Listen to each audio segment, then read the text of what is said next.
This is Matt, welcome back to my channel. Today I want to talk to you about mental health, which is obviously a very important topic, and we definitely need to consider your mental health within academia and within industry. So if you are thinking about transitioning between the two, I think you really should know what to expect in terms of mental health after you move to industry. So let's talk more about this. I think the disclaimer here that really needs to be made is that you can always have unpleasant colleagues. You can always have a difficult supervisor, a difficult boss to work with, right? And it might happen within academia and it might happen within industry. So unfortunately this might happen, but I think what has a big impact on this, whether you have difficult boss to work with or not, it really comes down to the type of contract you sign and the culture within the company itself, or academic culture in general. So first of all, let's talk about the culture. So in academia we are all expected to work basically 24/7, right? Most of the supervisors I know, most of the PhD students I know work extra hours, come to the lab on the weekends, work evenings and so on, and this is considered normal. Unfortunately, this is considered normal because in your contract, especially as far as I've seen in PhD contracts, the number of hours you're supposed to work a week is not specified, right? So theoretically, your supervisor has the right to expect you to be in the lab at any time because the hours are not specified. That's one point. The other point is your supervisor is working extra hours because people above him are also working extra hours, and everyone around him or her is working extra hours, and I think that's really key to consider. I spoke to heads of schools, I spoke to deans, and literally at all over academic levels, people are working extra hours.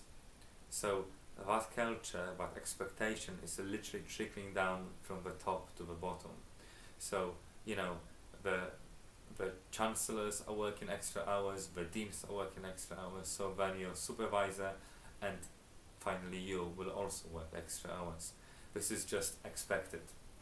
And unfortunately, even if you're a postdoc and when you have specified hours that you're supposed to work, still your supervisor will expect you to work extra because they do, and they remember when they were postdocs or PhD students, and to get where they are right now, they were also working extra hours, evenings, weekends and so on. So this is the norm, unfortunately. However, in industry, you will sign a contract that will be for a specified number of hours, and you will be expected to work these hours.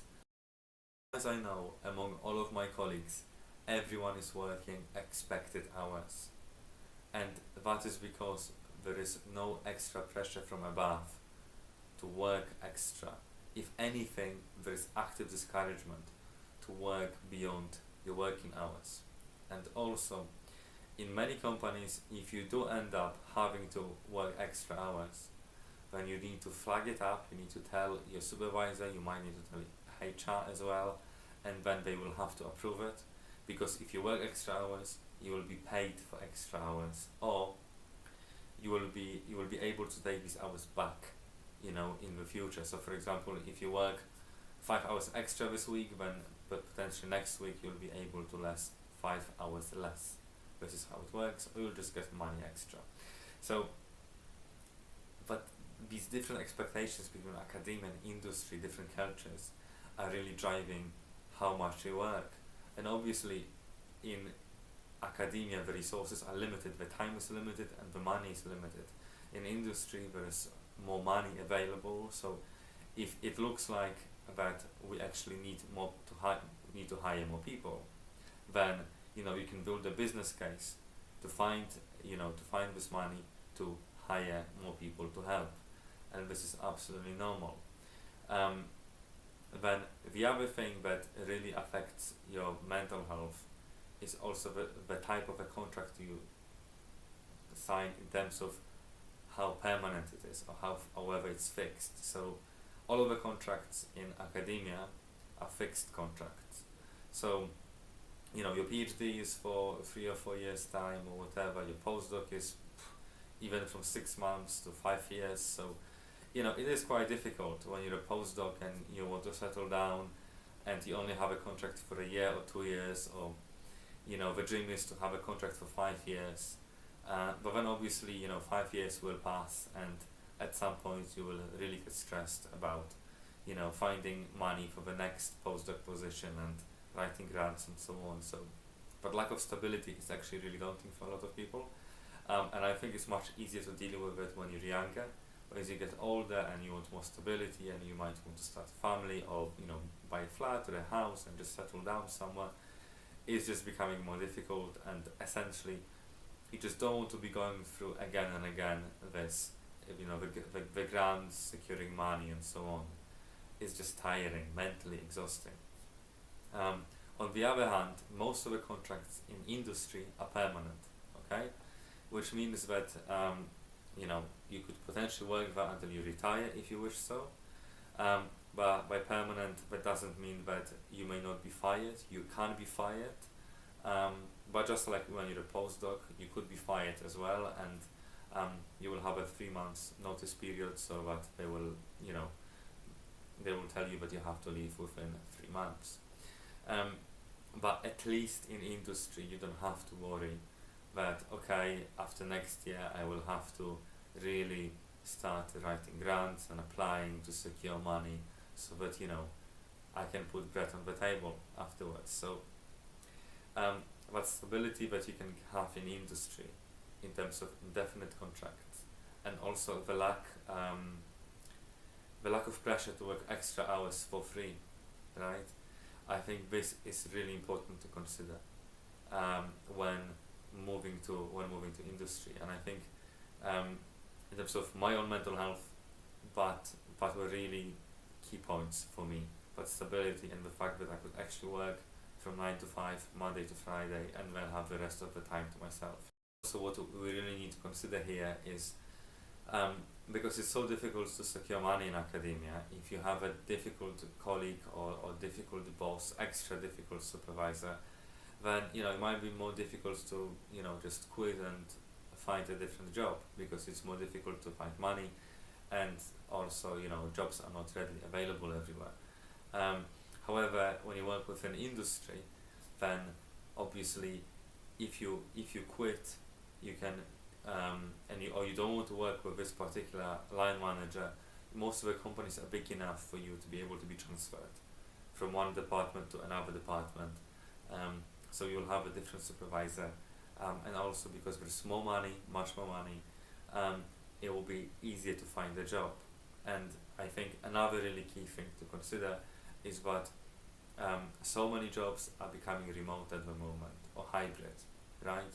So I work actually mostly remotely. I only go to the office once a week, and that is basically because I want to rather than I have to.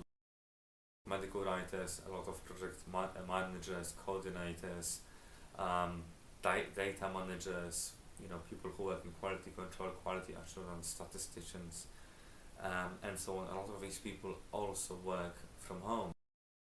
Like your manager in industry, and most of the jobs are remote, you can actually quit and find a remote job. So you could be working for a company that is based in a different country actually, and that's absolutely fine because of the remoteness of it. However, in academia, obviously that's not possible. This is basically all hands-on, and you have to be at the university, you have to go to the lab, you have to be there. So it's much more difficult to just quit and find yourself a new role somewhere else. So I think having that freedom and flexibility also gives you a lot of reassurance that everything is going to be okay, and you don't have to worry so much about your future. So I think these are the key points about the difference when it comes to mental health in academia and industry. Whether you're going to be happy here or there, that's a quite different question. It's a much bigger question. There are so many other things that will affect your happiness. What are your personal goals, what you want to accomplish in life, how much you want to earn, and what are your priorities, and so on. So a lot of things to consider, and it doesn't necessarily mean that you will definitely be happy in one place or another, but at least from the mental health perspective of having stability and having actual work-life balance, I think it's more likely to be better in industry. So definitely consider this when you are deciding what to do in the future. And meanwhile, if you enjoy this channel, if you enjoy the content, you benefit from it, please subscribe, and I will see you in the next one.